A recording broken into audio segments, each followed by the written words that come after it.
I looked across at Joe as he slept peacefully amidst the stiff green sheets that covered the operating table. Between his legs, a tall, masked surgeon with bushy eyebrows busied himself with a wickedly sharp scalpel on the bloodied mess of Joe's crotch. And as I watched the butchery of Joe's most intimate and fun area, I couldn't help but wonder just what Joe might be dreaming about. His brand spanking new vagina, no doubt. The bastard.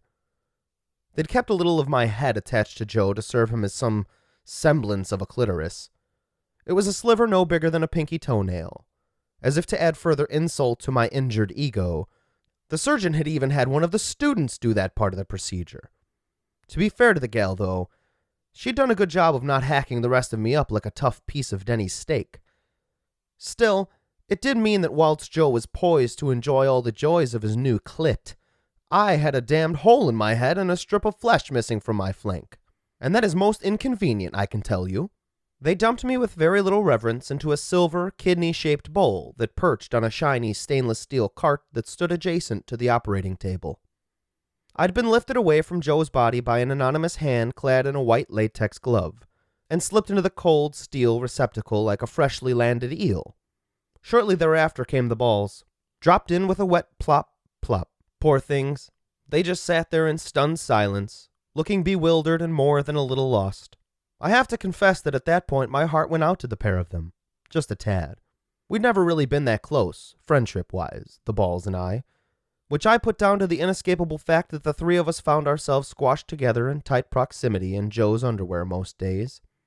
That, along with the balls' open resentment at me getting all of the pleasure from the genitals deal, whilst they did all the hard work, generating sperm cells, creating Joe's all-important testosterone, yada-da.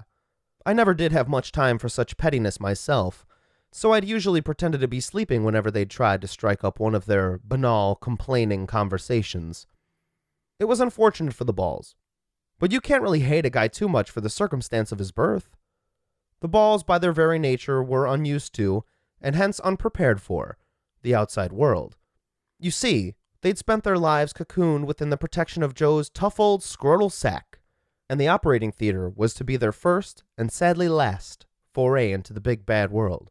I, on the other hand, was somewhat familiar with the bright lights and cool breezes of the great outdoors. As Joe's organ of micturation, multitasking, thanks evolution, I had become all too accustomed to being fished out of Joe's flies at short order in order for him to relieve himself against one tree or another. Joe worked as a lumberjack in the sustainable forests around San Francisco, and therefore that made every tree our toilet. I couldn't help but wonder what Joe would do now, when he simply had to void his bladder standing up. There wasn't an arboreal species in the Golden State that Joe and I hadn't pissed on at one time or another. I'd also had the misfortune to have spent a disappropriate amount of time al fresco during Joe and Jane's rampant and particularly adventurous outdoor sex phase. Dogging, I found out, doesn't necessarily require the possession of a canine. There was many a time that I'd find myself naked and exposed to the sun, moon, wind, rain, and a myriad of biting insects who seemed hell-bent on getting a piece of Joe's cock. Heck, even Joe and Jane's now infamous sex tape had been filmed out in the woods. Joe's agent had suggested they make one and accidentally leak it onto the internet to boost his TV career.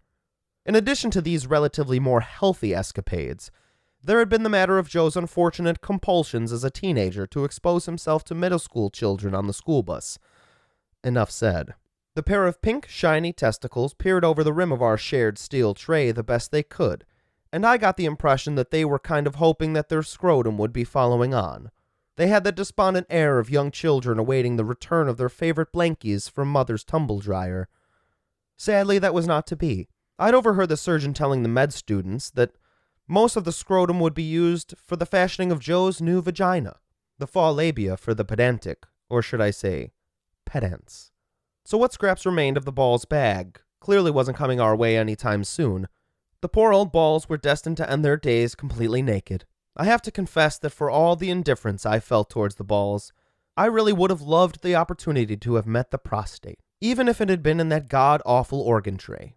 Through puberty and beyond, as the prostate had come into its own. Pun pardoned?